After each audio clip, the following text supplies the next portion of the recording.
Welcome, everybody. My name is Francesco Sindico. I am the co-director of the Strathclyde Center for Environmental Law and Governance. And this is our second SCELG seminar of this year. I'm delighted to have Professor Richard Barnes with us. But before I formally introduce him, just some housekeeping. This is a Zoom webinar. We have a lot of attendees, a lot of participants. We are delighted to have you all with us. We have decided that once Richard starts talking, we will be disabling the chat so that we can all focus and enjoy his presentation. But the chat is open now, and I do encourage you just to maybe introduce yourselves and tell us where you are listening from, just to have a sense of who's around. And also to have that sense, we have prepared two polls, and I will launch them now. The first one is, again, a question: where are you from? Are you from Scotland, and hence incredibly happy for the result of last night, or from somewhere else? And the second poll, I can see the results are coming in. That's absolutely great. I will just leave it. For a few more seconds. And the second poll is more about what you're working on. And we will be asking you whether your work focuses to some extent on the topic of today's talk. So I'm going to end the poll now, and I will share the results. Hopefully you can see them. So we have a very good split, 30% from Scotland, 30% from the rest of the UK. Fellow Europeans, 25%, but we also have people from other parts of the world. So that's absolutely great. Now, in terms of the second poll, again, I'm going to launch it now. Does your work research touch upon marine governance? So again, if you can answer this question, and this will also help Richard get a sense of the audience and the level of interest, at least initial, in his talk. So clearly we have a vast majority of people that are working on marine governance and are particularly interested in his talk, but also people that are maybe somewhat more new to this topic. So that's absolutely great. Hopefully that will give also Richard some background, but just very briefly an introduction to Richard. Richard is a professor of international law at the University of Lincoln and a board member of the Center for Ecological Justice. He has published widely on the law of the sea. I have titled one of his books there. And currently, he's working on governance mechanisms for areas beyond the national jurisdiction and the legal implications of Brexit for marine fisheries, for which he has appeared as an expert witness before a number of UK parliamentary committees.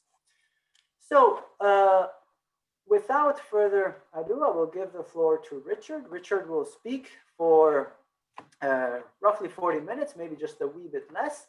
And then we will have some time to answer some questions. The moment we disable the chat, we will ask you to use the Q&A box. And throughout the session, feel free to pose your questions in the Q&A box.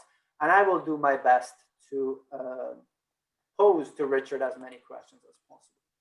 So I'm stopping the screen, and Richard, the floor is yours, and feel free to upload your slides to the presentation. Thank you.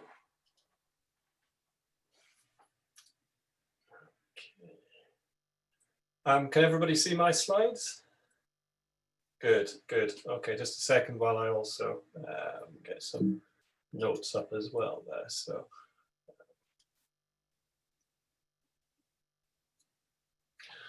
Okay, so if I just say a few words by way of introduction, I'd like to thank Francesco and Stephanie, also Mitchell and Maria for inviting me to give a talk at the centre. I know you've been trying to get me here for about 3 years, so it's been interrupted by snowstorms, bad weather, COVID, and it seems COVID has managed to get me back here, but just in a virtual form. So it's a pleasure to be in my office in Cottingham, but speaking to a global audience. So thank you for the opportunity to talk about some of my research. I always like to make some caveats, and my caveat is that instead of spending my time polishing my presentation last night, I was entranced, as were most of Scotland, watching the boys in blue qualify for the Euros next summer. So I'd like to offer my congratulations for them, but obviously note that my presentation is not a hangover cure, and that everything I say will pale into comparison with the magnificent result achieved last night. So anyway, I'm here to talk about environmental rights in marine spaces, and so just an overview of what I want to talk about. And what I've done is to try and set out 5 sort of areas where I think there's sort of some interesting questions to talk about environmental rights in marine spaces. I've done a bit of research around this topic, and I've published a chapter in a book called Environmental Rights in Marine Spaces, and most of my talk is based upon that. It came out a couple of years ago, and I've tried to kind of update that wherever possible. But by posing these questions, I'm hoping to maybe give my talk a bit of structure, and to kind of lead you through some of my thinking and some of the kind of important issues around the existence, the nature, the importance of environmental rights. So hopefully there's a bit of logic to this, but I'll begin by sort of talking very briefly about what they are and why they're important. But the main part of my talk is really going to focus on do they actually exist and what form they take. And so I'll be spending a bit of time mapping out the law in this respect, and to see whether or not there is actually any law or any regulations or any rules which kind of construct or contribute to what we might conceive of as environmental rights. I broadly take the kind of position that environmental rights discourse is really kind of ignored marine spaces, and I'll explore some of the reasons for that. But if we think they're important, and I do think they are, then we need to understand why existing laws and existing discourse ignores them. And if we understand that, then we can start to think about how we can take advantage of marine environmental rights to perhaps improve the way in which we interact with marine spaces. So some initial thoughts then, just as to what environmental rights are, or at least how I understand them. And I don't think this is particularly controversial. Environmental rights, the definition I sort of work from here is quite inclusive, but it's a category of individual or group-based human rights that afford direct or indirect protection to the environment. This includes procedural rights, substantive rights, and I also make the distinction here between individual and group rights. And I think this is important given the nature of the materials that we're actually looking at. So I think this is all fairly standard. Procedural rights are largely those rights which enable us to access information, to access decision-making processes, to participate in that and potentially challenge these. So they don't actually say anything about the quality of the environment, but they're about perhaps providing information and enabling engagement in that. And I think they're quite important because having that access, that information is an important way of enabling people to engage with the issues and to shape the agenda about the use of rights. The second view, obviously, is substantive rights, and this is most commonly sort of noted in terms of the right to a healthy environment. Now, the nature of that right is quite disputed. Exactly what constitutes that right, the thresholds involved, whether it's sensitive to particular environments and needs peoples and constituencies is very much up for debate. And I'm not going to engage too much in that question, just to perhaps say that it does exist. It's recognized in the constitutions of perhaps 130 countries and in some instruments. The last point is about the group rights. Now, I think this is quite important in terms of environmental rights because whilst we can have individual human rights which influence our engagement with the environment, so for example, right to respect for family life, and so on. The environment is something which is not exclusive to individuals, although we engage with it individually in many instances. It's something which is common to peoples. And so that kind of commonality and the fact that the interests and concerns that we have with the environment are common across society and across groups within society gives it a slightly different flavour. I think that's quite important when it comes to speaking about environmental rights, and particularly how we construct them and how we kind of ground them in perhaps theories, because it gives us a slightly different approach to kind of exploring the nature of the interests and the values that we want to pursue. And it perhaps takes the discourse out of a sense of kind of individual approaches towards the environment and situates it in something which perhaps transcends individuals, and so avoids some of the difficulties about how we prioritize individual rights vis-a-vis each other in respect of the environment. So moving on again then, why are these rights important? Now, there's quite a bit of literature out there which kind of explores the need for environmental rights. And I guess the kind of starting point for most of this is the idea that there is a kind of fundamental connection between the human and the environment, and that the existence of a kind of healthy, safe environment is something which enables other types of rights to be fulfilled. So for example, if we have the right to life, then that is only meaningful in a sense that we have, for example, the basic needs that you know, food, clean water, air, a freedom from pollution, which give that any kind of meaningful content there. So there's that fundamental connection, but also the idea is that these rights can be mutually reinforcing of each other. So we're aware that there are problems of environmental degradation. And if we're able to frame some aspects of environmental protection as human rights, then it allows us to draw upon the toolkit of human rights in order to help improve environmental protection. Equally, if we have a kind of strong rationale for protecting the environment, then that can enforce and improve our understanding of the content of certain human rights. So there's a kind of connection between them, and they can be mutually reinforcing of each other. More generally, I think it's important that we kind of engage with rights discourse. And this is because as soon as we start using the language of rights, it gives a particular weight to the kind of claims that we are making and the values we think are important. If we say there is a right to a healthy environment, it's potentially a way of elevating that claim and strengthening that vis-a-vis other types of interest. So if we think about, for example, some of our theories of rights, Ronald Dworkin, the idea that rights trump, if we have a right to a healthy environment and rights trump, then it gives, for example, that claim extra weight vis-a-vis other types of consideration. And that might be, for example, development activities, decisions about whether or not to make, you know, investments in particular types of activity which may degrade the environment. And it helps us perhaps at least defend or at least ensure that, that there is some proper discussion or consideration of the competing issues at stake there.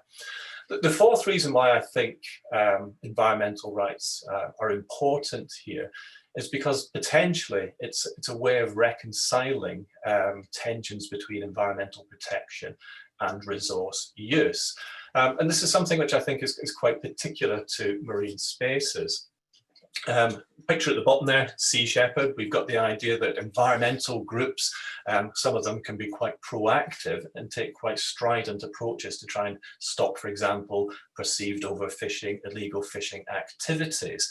Now, it's quite an extreme view, but I think at a more grassroots level, there still remains some fundamental tensions between environmental protection and the conduct of fishing activities and other activities at sea.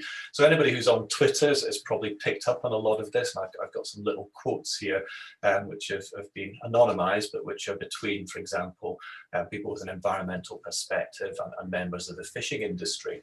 And it's the idea here that environmental organizations don't really connect with or understand the kind of values and positions of individuals who work within the industry, and that steps to take measures to protect the environment simply ignore the dependence that individuals have on the environment. So there's a kind of conflict and tension.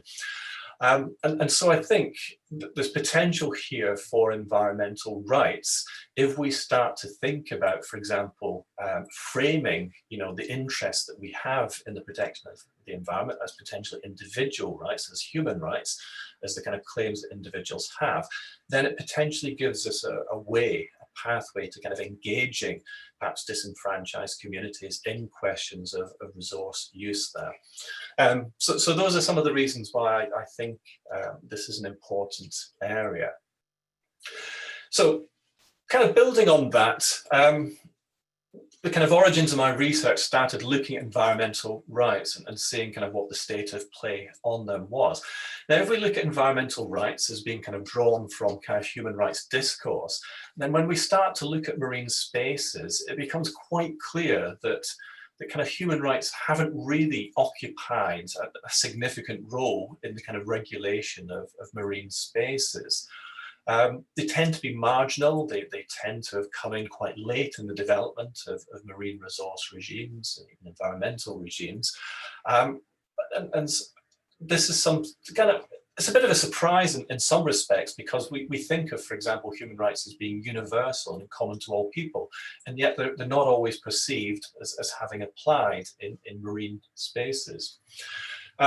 So starting just with the quote here, this is from Eleanor Roosevelt, who was critical in driving the Universal Declaration of Human Rights. There's just a nice kind of quote here that talks about where human rights come from. It says, "Where after all do human rights begin? In small places close to home." And I thought this was quite nice because, yes, that's true. We think about the immediacy, the connection we have with rights. But obviously, the further we get from home, then the kind of connections that we have with rights seem to weaken or to dissipate.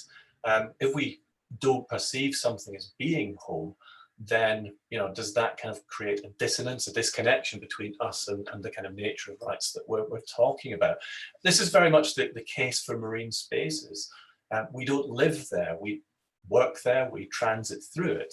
And so we don't have the kind of same connections that we have with territorial or lived spaces. And perhaps this is part of the root cause as to why the discourse is marginalized in environmental rights in marine spaces. But there are kind of steps to try and address this. I think you'll be familiar with the work that Ian O'Bean has done, a journalist who spent a couple of years sailing and meeting with people who work at sea and exposing some of the kind of massive human rights violations which occur there. And it's an important piece of work because it starts to connect us to these kind of issues and to show us what's important. There has been other wider academic work. So Irene's done some fantastic work on looking at the way in which individuals are protected at sea and trying to kind of raise the prominence of how law of the sea mechanisms can potentially protect individuals. And that's kind of part of the discourse. There's also been some recent work by authors. There's a collection of essays by Alan Banks and Ravna who look at the rights of indigenous peoples in marine areas. I think this is quite interesting because they come to the same conclusions that, yes, whilst there's quite a bit of discourse about indigenous peoples' rights, and this includes, for example, rights to have control over traditional grounds for fishing, hunting, and to try and kind of construct the conceptions of that in legal terms, most of that discourse has been very, very territorial, and there's hardly anything said about kind of marine spaces in that discourse. So we've got a kind of marginalization of human rights concerns, but we've also got perhaps a marginalization of environmental concerns. Sorry, just going backwards here. I'll not spend too much time about this, but in a kind of another piece of work that I was did last year, the year before, I was just looking at the kind of relationship between international environmental law and fisheries law. And the idea here is that perhaps fisheries law, resources law, and the kind of values and concerns attached to them about exploitation of the seas became much more strongly rooted in the law of the sea before environmental law concerns, which were really only a kind of post-1970s consideration in the law of the sea. And so because of that, we've got kind of this conflict between potential environmental concerns, or the kind of addition of these to kind of well-established resource concerns. And so the lack of priority potentially afforded to those, or the fact that they're having to fight to kind of establish themselves against other concerns, kind of marginalizes the kind of environment in terms of how we make decisions. Moving on then, so there has been some recent work to try and re-establish connections. So some of you may be familiar with the work of Human Rights at Sea, and they've kind of been working with some academics to produce the Geneva Declaration on Human Rights at Sea. And I think that the point that we're making here is that there is no real reason why human rights, and by extension environmental rights discourse, can't extend to the sea. They're universal. They should apply in the same way at sea as they do on land. People should enjoy them without distinction, and so on. So the kind of call, the claim for the extension of human rights there seems to be fairly unequivocal. One thing I do want to draw your attention to as kind of part of this, and I think it's important to understand when we're trying to extend and consider the application of environmental rights to marine spaces, is that they do work in a different environment.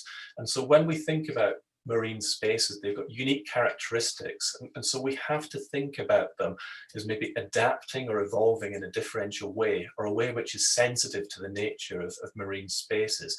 If we simply try to kind of extend without adapting these types of rights to marine spaces, then that could be quite damaging, because we could run into conceptual issues, we could run into practical problems, and that won't help the way in which we advance things. So, if you're with me so far, if you agree these things are important, if you agree they extend to marine spaces, if you think that we need to understand perhaps the nature of regulatory regimes, the kind of nature of the marine environment, in order to understand how environmental rights discourse might be advanced, then the next thing to do then is to try and get a sense of what the kind of state of play is here. So we've said that they're kind of marginalized, but how are they marginalized, and what are the kind of the nature of the rules and regimes in play within which we might try and situate, or at least extend, to environmental rights considerations. So just to do a quick kind of run through of the different regimes here, maybe sort of spending about, I guess about 10 minutes perhaps going through some of these areas of law. Okay, starting point, I think, for any discussion of marine environmental rights is always got to sort of look at the United Nations Law of the Sea Convention of 1982. Now, I think when we look at this instrument, it's a constitution, constitution of the oceans. It's an interesting turn of phrase, because constitutions are often seen as kind of creating fundamental rights and sometimes advancing the members of a particular community. But when we start looking at the Law of the Sea Convention in any detail, we see that it doesn't really have anything to say directly about environmental rights. The term right does appear in the convention about 100 times, but it's often linked to states. The convention has very little to say about individuals, so person is only mentioned 22 times.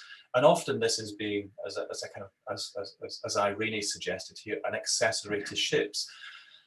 The convention is really an interstate agreement, and it's there to try and establish rights between states. And it kind of emerged in a period of time in the 70s when kind of rights discourse and human rights concerns weren't really prominent. And so it doesn't contain much of substance which actually goes to the heart of how individuals are impacted by rights type issues.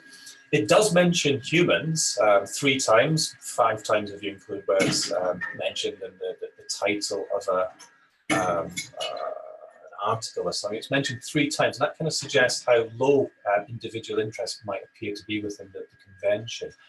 The only time where it's really mentioned with any kind of relevance to us is with respect to the deep seabed in the area. And it says that measures have to be taken to ensure the protection of human life when we're talking about the exploitation of the resources there.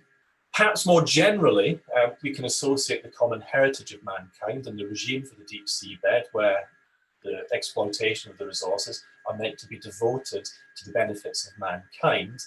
And that might seem to be a kind of environmental right in the sense of a group right to enjoy the benefits exploited in a safe way of deep seabed resources.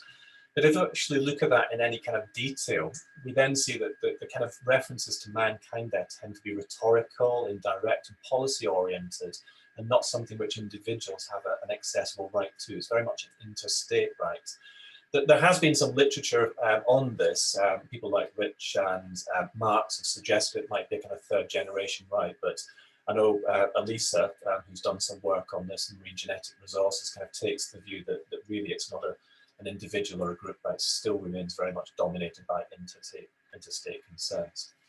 The convention also has some provisions on environmental impact assessment, but they're very weak. And so whilst there may be a kind of an element of a procedural right there for environmental rights, it's not something which is strongly framed. So whilst the convention itself doesn't have anything directly dealing with individual or environmental rights, or group environmental rights, it does kind of devote itself to the kind of interests and needs of mankind as a whole. And so maybe taken as a collective, we can try and distill the fact that the whole point of the convention there is to advance individual interests, and that might include the kind of concerns that we have with a healthy marine environment, but it's something which is indirect. More recently, we've had some case law on kind of looking at disputes in marine spaces. The Arctic Sunrise, Greenpeace protesters were arrested by Russia for protesting exploitation of resources in Arctic waters.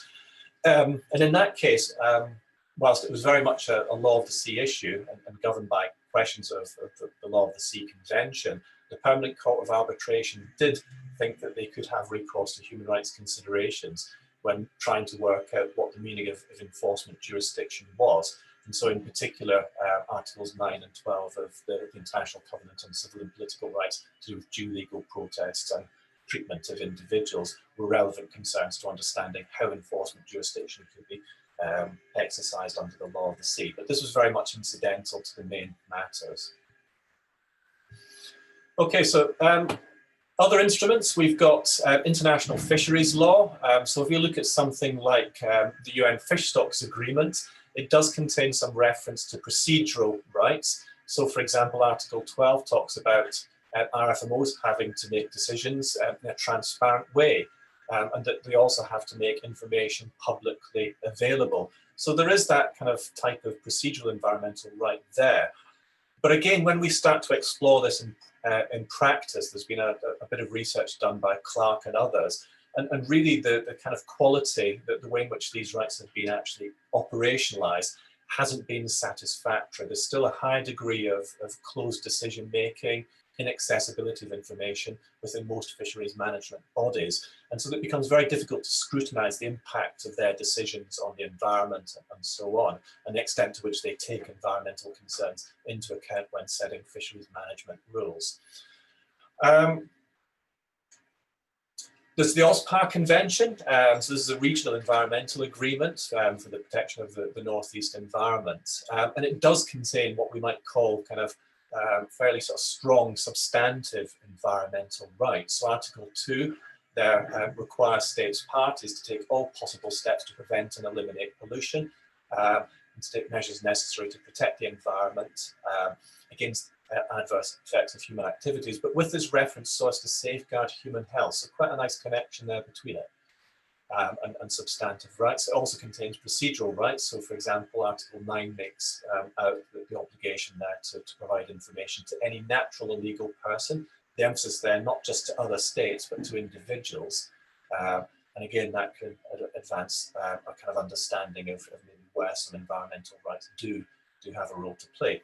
Now, I'd probably emphasize that the OSPAR Convention is perhaps unique among some of the regional seas conventions in terms of the quality and the strength of its commitments, and also because it's had an impact on potentially influencing EU law, which has again kind of reiterated how environmental protection takes place within things like the Marine Strategy Framework Directive and so on. We've got the Yahoos Convention, the fourth of our instruments here, which sets out more detailed obligations for access to information, decision-making, and access to justice. So I'll not spend too much time looking at that. I think they're quite clearly articulated. But what's important here is to recognize that whilst these are kind of generally available rights, in practice, they haven't been particularly well utilized. There's only maybe one or two cases where marine issues or matters related to the marine environment have actually been tested by the compliance committee. So we've got case 33 of 2008, where the UK allowed some dredging activities to take place without a full environmental impact assessment. And that was seen to kind of run counter to the decision-making processes under the convention. The Yahoos Convention has influenced EU law, so there's the case of Região Autónoma dos Açores, where an attempt was made to try and annul Portuguese fishing law, which prohibits trawling in an environmentally sensitive sea area. Unfortunately, that was unsuccessful, and largely this was because the committee there, the commission, said that whilst this is a kind of an important concern, we have to allow member states discretion as to how they balance these considerations. And so whilst, yes, access to information and a failure to consult by states was problematic, in this particular case, it was felt that the state hadn't gone so far as to kind of compromise its obligations under EU law. There's quite a bit of jurisprudence now beginning to emerge in terms of the protection of human rights at sea. And I think this is perhaps quite an important area and one which has potential for us to kind of explore and expand in terms of developing marine environmental rights. But of course, we have to bear in mind that human rights case law and challenges are very reactive. They respond to potential breaches. And so they might not be the best way of developing maybe a systematic approach to rights protection. I think for time's sake, I won't go through these cases in any detail, but just to indicate that there are a number of cases where substantive human rights, for example, under Article 8, the protection of the right to family and private life, have been protected. So Hardy against Mail there, the development of an LNG port in the UK, there had to be considerations taken into account of the impact of that development on individual family rights. And so the UK government was required to reconsider its decision about how that port facility was developed there. In the case of DePal against France, we had steps there which were taken to build sea defences in France, and that required interventions on private property, and it was held there that the French government were justified in taking into account the environmental concerns in terms of interfering with individual rights. Now, what's sometimes quite interesting about these cases is that they don't always align human rights protection with the environment. Sometimes individual private rights, property rights, human rights can sometimes conflict with environmental concerns.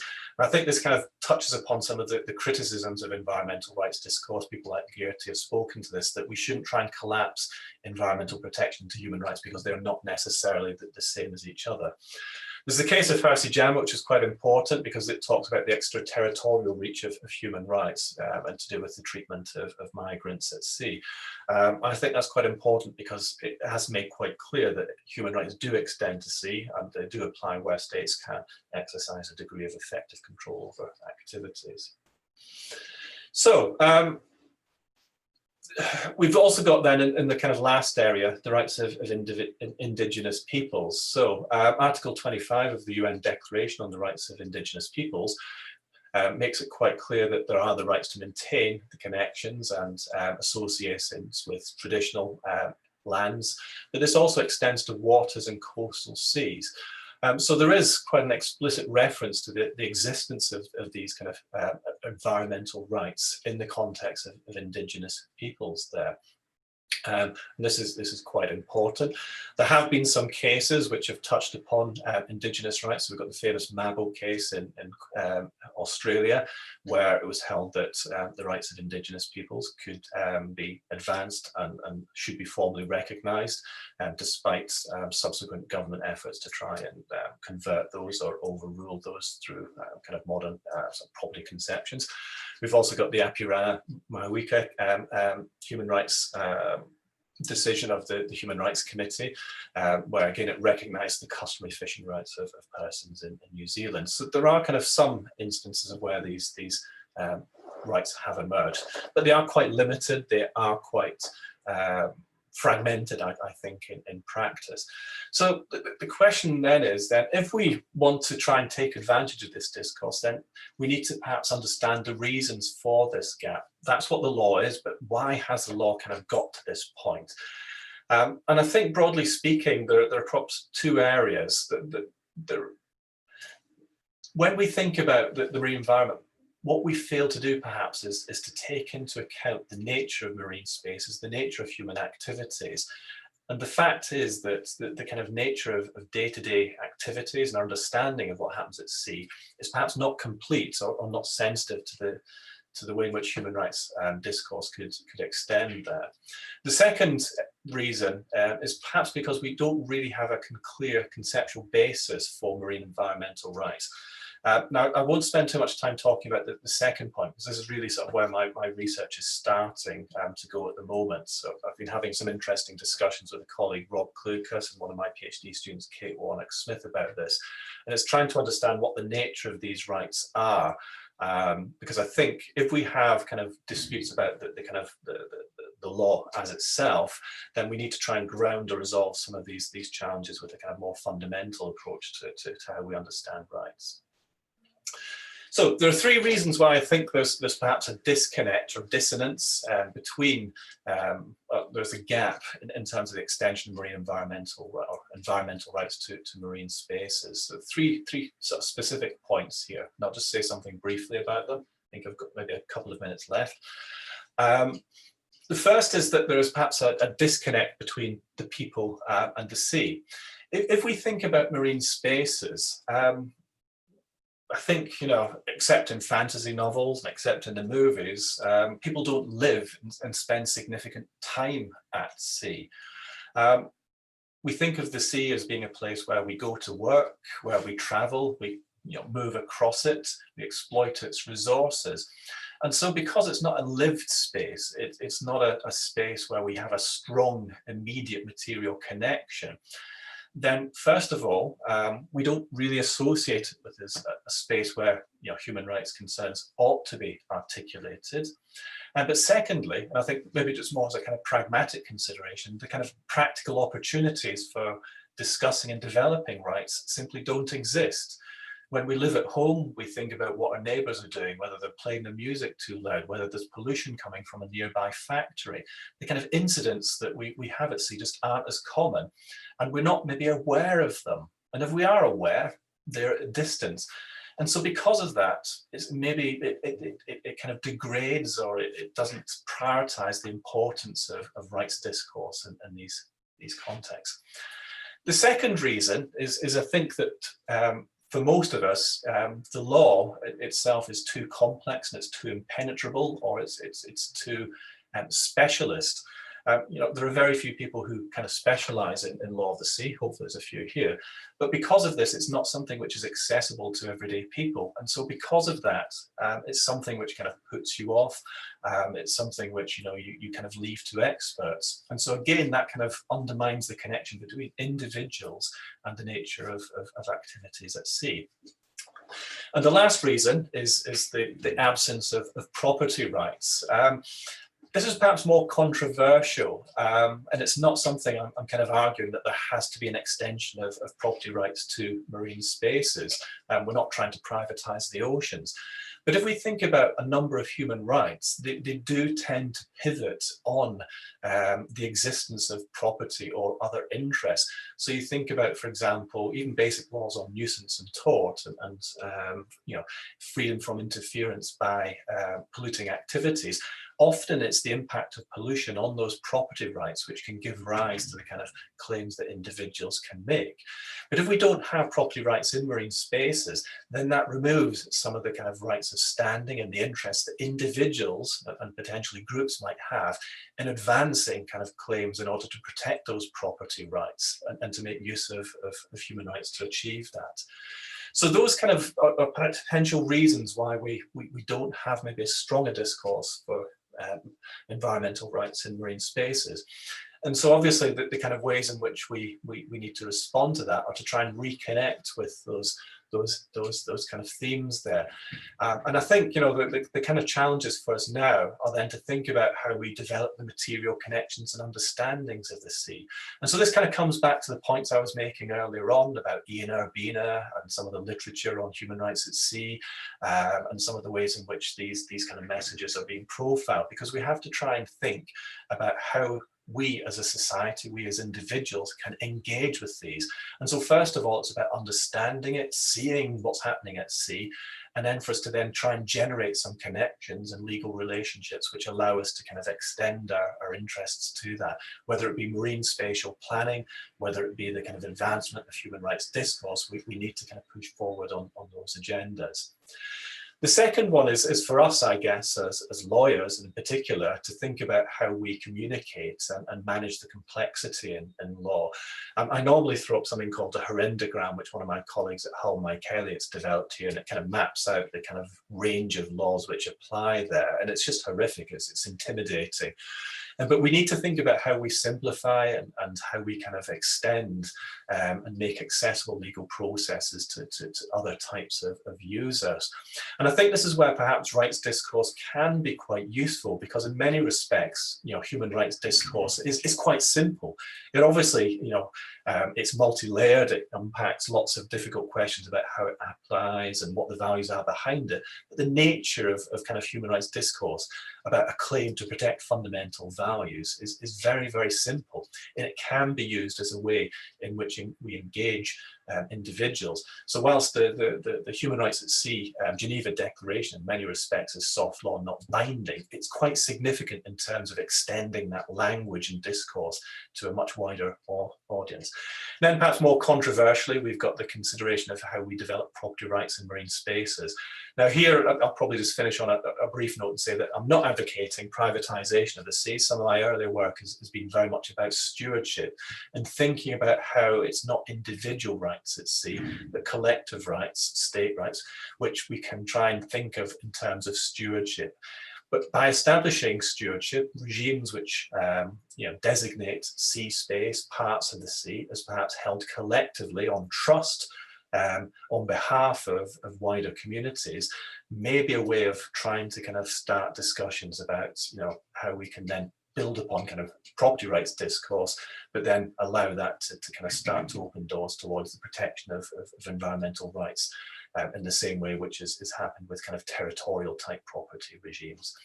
Anyway, I think I'm probably up for time. So, and these kind of ideas are things that I'm very much interested in kind of discussing further, and hopefully get some questions on this. But hopefully it's been useful. Hopefully it's given you an insight into perhaps some of my thinking. Hopefully I haven't overly complicated it and ruined my own message, but yeah, I'm now up for some questions and discussion or even feedback. Thank you. Richard, thank you so much. Perfect. This was amazing, and I do apologize for having asked you to conclude succinctly. I mean, you covered so much ground and such interesting, and this interest is actually reflected in the really interesting questions that come from our participants.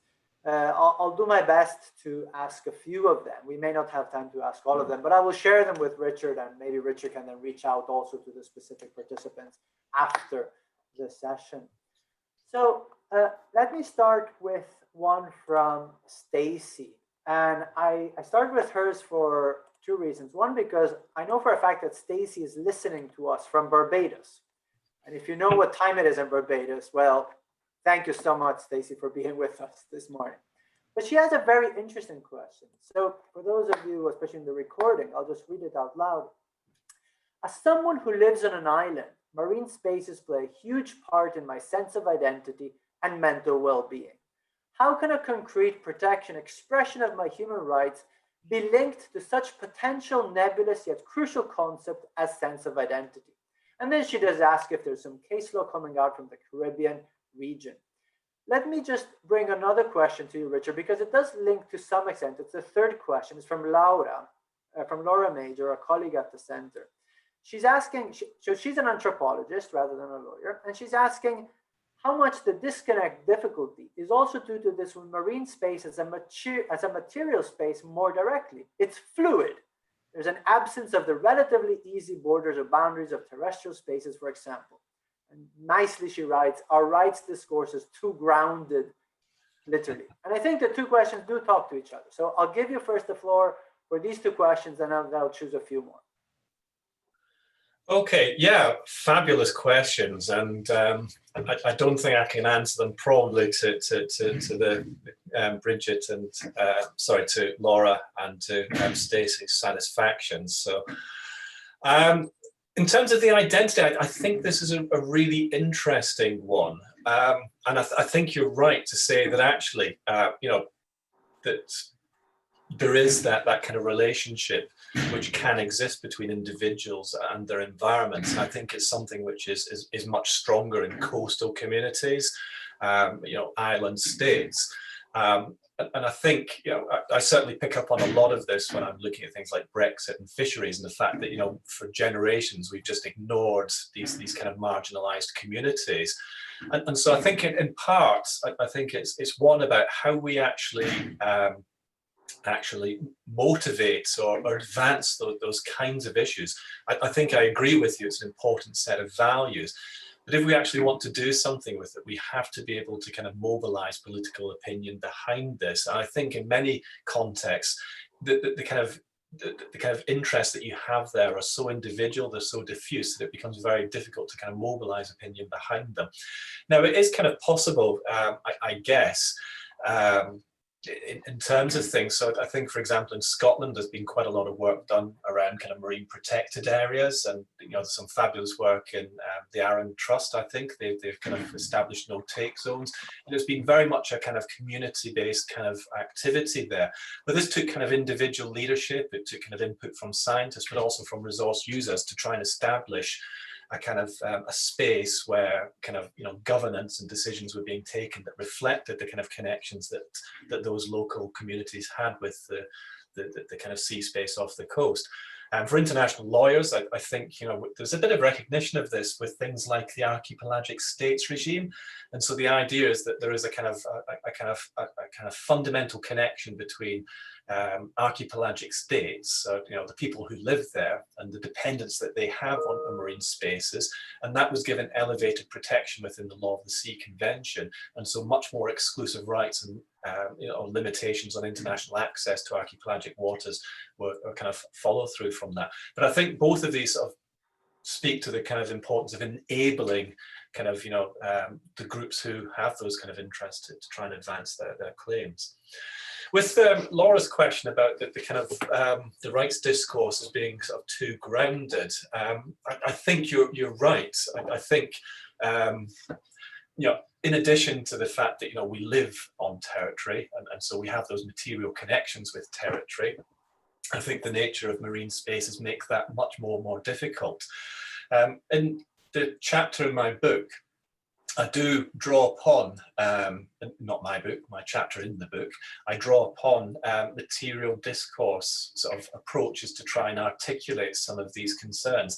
Because I think there's some quite interesting work in those areas, and it sort of explores the relationship between things and people, and how that relationship is kind of mutually constitutive. And so the idea being that, you know, that things aren't just there, they're objects of our attention. Actually, the nature of things can influence how we actually construct our social relationships. And I think this gets back to your point about us understanding the nature of marine spaces. It is fluid. It is a complex ecosystem. It's full of biodiversity. It's common to all, in a sense, of the oceans being a shared space. And so once we try and deconstruct the nature of that space and then sort of sense the way in which we can construct relations around that, then we can begin, I think, to kind of explore that as being a kind of way of advancing the kind of rights discourse. There's been a little bit of work done. I'm trying to think, is it Margaret Young, I think, has got a paper on this. There's some sort of academics in New Zealand and Australia who've done a bit of work on this, but I need to look into that. Anyway, sorry. Richard, thank you so much. There's so many questions coming in. I'm trying to filter them a little bit, and I do apologize. I'll try and be more brief. For my other Skelg colleagues, but I will prioritize participants probably beyond Skelg. I did give Laura a priority for that, but now there's so many that I do want to give some priority to other people. So moving to the last part of your presentation that was focusing on the property law aspect. We have some interesting questions from a colleague from Utrecht, Celine Trevisanut, and from Aaron Westholm. I'll take them together. And Celine asks very briefly, so thanks for that also, Celine, what could be an alternative to property rights to construe environmental rights in sea and hopefully on land? And if you see Aaron Westholm's question is not the same, but it brings property in as well. And he's saying, wouldn't property rights in the marine area be counterproductive? Or is it that property rights would force the production of marine environmental rights? I'm aware that there are colleagues like Saskia in the law school and the center who work a lot on property rights. So I think this is a question that will interest a lot of us. So please take those two questions. Okay, thanks, Celine and Aaron.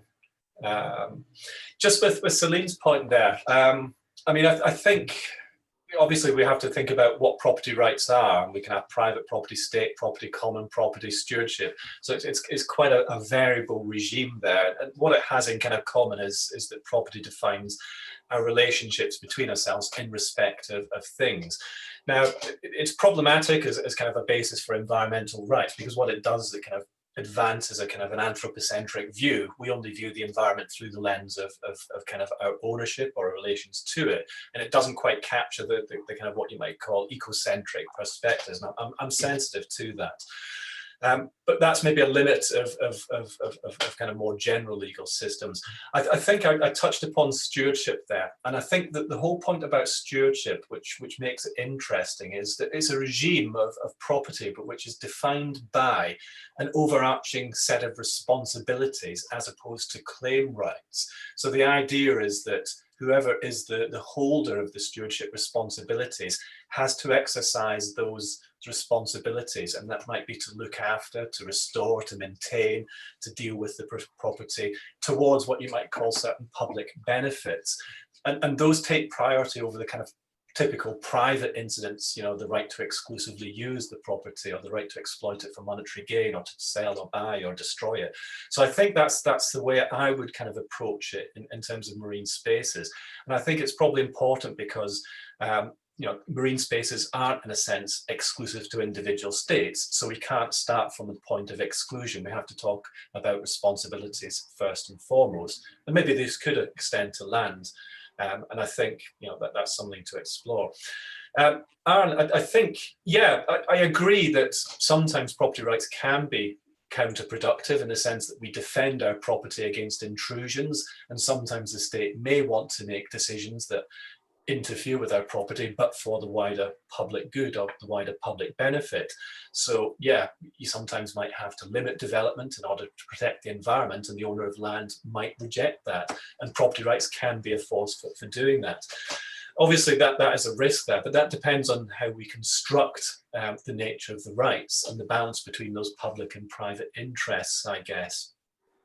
Also, property rights, you know, are generally constrained by the fact that you're not allowed to use your property in a way which causes harm to other persons. So again, there is the potential, and that's part of what you might call the inherent bundle of rights that form property, to use elements of that to protect the environment. So some of my earlier work, I've done a book on property rights and natural resources, is to try and articulate and explore further and to give more detail to what those kind of public responsibilities might be. But something we can maybe talk about later on. Okay. So thank you very much, Richard. I'll take two questions. They're coming in, so many of them, and I feel that I'm almost bombarding you, Richard. So I do apologize for that. But the support team has told me that we can obviously save all these questions, and I will be sharing them with them later. not for more homework, but I do think really Yeah. and you will enjoy them. So I'm going to take Catherine Blanchard and Bettina's, but this time I will take them in turn because they are slightly different. So Catherine says, do you believe that new research areas that focus on a holistic, integrated approach to marine issues and environmental issues, for example, the emerging legal paradigm of Earth system law or oceans governance-oriented research, could be a starting point to explore what is the place of human concerns within the environmental marine discourse? So maybe you can take this one first, and then we'll go to Bettina's question, which I find also particularly interesting. Yeah, hi Catherine, great to hear from you. Hope you're well. But yeah, I do think that these areas are important ways to kind of understand marine issues. So yeah, as one example, I mean, we might talk about, for example, the protection of marine biodiversity. Now, biodiversity as a concept is something which talks about protecting the variability and the diversity between species. Now that's quite important because it creates a kind of holistic mechanism. If we want to protect biodiversity, we have to look at the whole and not the individual components. Now that's important because what that then suggests is that whilst there are individual components of biodiversity, there may be a physical space or a place or a resource system, we can't deal with that without considering the impacts on related ecosystems or systems. So that kind of fundamental connection between things is something that has to be part of our account of, for example, property or governance. So yeah, and I think it kind of strengthens the kind of connections that we can sort of draw upon.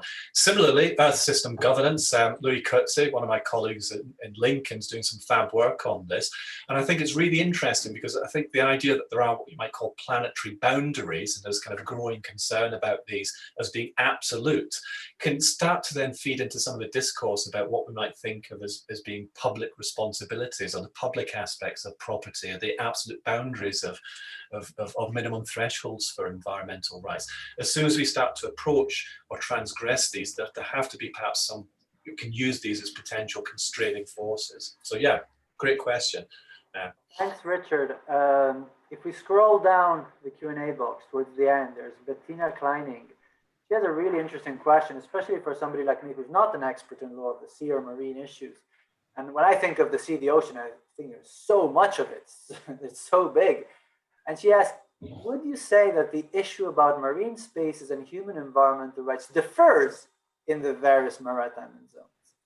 You could imagine that their establishment might be easier in territorial seas than high seas. So I find this interesting, but I'd like to hear your view on this. Yeah, thanks, Bettina. Great question. I guess it's probably something I should have included in my presentation because I think, yeah, you're right. If we think about marine spaces, states have different competences, jurisdiction, authority in different maritime zones. And so if we're thinking about how we might articulate within states environmental rights, then those internal mechanisms have to be consistent with the extent of state authority. So states wouldn't be able to claim greater authority in marine spaces than they enjoy under general international law, at least for the time being. Similarly, where they have a greater degree of control, for example, internal waters and the territorial sea, then they should be able to exercise greater authority and to perhaps advance, the basic mechanisms for protecting the environment, extending marine environmental rights in much stronger ways. And this is maybe, sort of like illustrated by things like, people trafficking or, human rights abuses on board vessels. The fact is that states have greater control in ports and territorial waters, which enable them to do things they might not necessarily be able to do on the high seas. So yeah, in short, I think the nature of jurisdiction and authority is part of that kind of context we have to be aware of in terms of framing the rights. Richard, we're getting close to the 11 o'clock mark where we said we would finish the webinar. I'll just take maybe a few more minutes since we started just a little bit later. But there is one question which, again, almost from a geographical perspective, I think is interesting. Just above Bettina, again, Celine, you talked about all of this in the context within the sea. But what about the role of landlocked states and their people in this context. Again, from a non-specialist like me, it is quite interesting to think, you know, the Switzerlands of the world, the Bolivias of the world, the Nepals of the world, what is their role in all of this when it comes to these discourses? Gosh, tough one there. So should people from landlocked states have marine environmental rights? I don't know. I mean, I think part of the value of human rights discourse is that it transcends individual countries and context. I mean, we have to be context sensitive when we apply it. I think that's fairly obvious. But I think the fact that they're kind of generalizable or universalizable norms is important, and that perhaps vests other states and other constituencies with an interest in them that might not otherwise exist. So I think, yeah, it does factor in. Now, obviously, there are maybe more difficult questions about the degree, the extent, how that's articulated, and so on and so forth. I'd need to give that a little bit more thought, I'm afraid, Celine. No worries, no worries. So actually, I know that Birgit allows, so we go up just at the beginning of the questions, the second one. Birgit was a Skelk visiting researcher. She has left us. She had said in the chat that she had to leave. But I do think I will finish with this question from Birgit, because it takes us back to something a bit, well, let's say practical. It really grounds the thing to the procedural aspects that you mentioned. You did say, you said that the author's rights have not yet been well utilized. I had somewhat understood the opposite, but I may have gotten it wrong. Do you see specific ways in which those rights could empower individuals or groups to protect marine spaces? And is there perhaps a relationship with a specific other legal instrument that might be particularly promising to explore? Before you answer, the reason I picked this question to finish is because the Yahoos Convention is relevant for the UK, is relevant from a European context. Yeah. And I don't want to get too wrapped up, but you know, with all this Brexit and European stuff, there's a huge ignorance of what is European law and what is not, and what applies to the UK, but has a European label on it. And the United Nations Economic Commission for Europe Yahoos Convention has nothing to do with the European Union and will still apply. So I do think this is an important question, and I do wonder whether you want to finish by briefly answering this question, and then we can conclude the webinar. Gosh, I'd probably finish on a bum note here. I'm not sure I have the answer to this one. So I think, for me, the Yahoos one is interesting, because I'm always worried that, well, because there have been so few claims, does that just suggest that actually there are no interests, or there is no reason for claims or kind of, you know, to be brought, or communications, I guess, or petitions. So I need to look into kind of whether or not there is a kind of good reason for it not being utilized, and whether that's just, you know, blockages, ignorance, lack of capacity, or whatever. So I am sensitive to that. In terms of how that might apply more generally, I guess, or whether there are other legal instruments, I guess the starting point would be to think about whether or not some of the kind of procedural rights which are articulated within the Yahoos Convention aren't just European, but they actually are kind of filtering into general international law. So could we argue that there is kind of an emerging customary right about access to information, about availability of information? Certainly, I think access to justice must be more firmly grounded in kind of wider human rights law, due process, the right to bring a case there. And obviously that would be something that you could take advantage of through other regional or human rights instruments. But I think the kind of challenge there is that the value of the Yahoos Convention is that it has specific institutional mechanisms. And so it's the existence of these kind of institutions and their ability to make use of them, which kind of gives them value. And without having those strong regional institutional mechanisms, I think the opportunities to kind of advance at least procedural environmental rights will be more limited. Richard, I really want to thank you so much for not just the presentation, but also engaging in such a lively Q&A session. I would like to thank all the participants. There were more than 50 and from all over the world, really interesting questions and everything. As Richard hinted, it took us quite some time to get Richard with us at the center. You are now amongst our family of Skelk Seminar speakers across the last 8 years. It was a real pleasure to hear you. And I'm sure this will definitely not be the last one. As you well know, we work a lot on your areas. We have a lot of colleagues who work on your area, and there will be plenty of collaboration going ahead. I would like to remind, and thanks to Mitchell, my colleague Mitchell, for putting it in the chat, we have a SCELD webinar seminar next month as well. It's going to take place on Friday, the 11th of December. And we're going to have Emily Lydgate and Chloe Anthony from University of Sussex. And they will be talking about Brexit, executive power, and the internal market, the case of food safety. And we'll try to find ways to make that not gloomy and make it interesting and fun. Because as you know, the transition period is coming to an end and it's very timely. So I'm sure there will be a lot of interest for this SCELD webinar in December. So again, a very warm thanks to you, Richard. Thanks to everybody who participated. And I will be leaving the webinar in just 30 seconds. If anybody in the chat wants to give a round of applause to Richard, a virtual round of applause, this is the time to do it. And we will finish with that. And Richard, I have you and other people from SCELD for a virtual coffee in 10 minutes. So let's go have our kettle on and our coffee, and I'll see you in just 10 minutes. Again, thank you very much to everybody for joining us. I hope you can join us for the next SCELD webinars. Bye-bye, Richard. Thank you. Bye-bye, folks.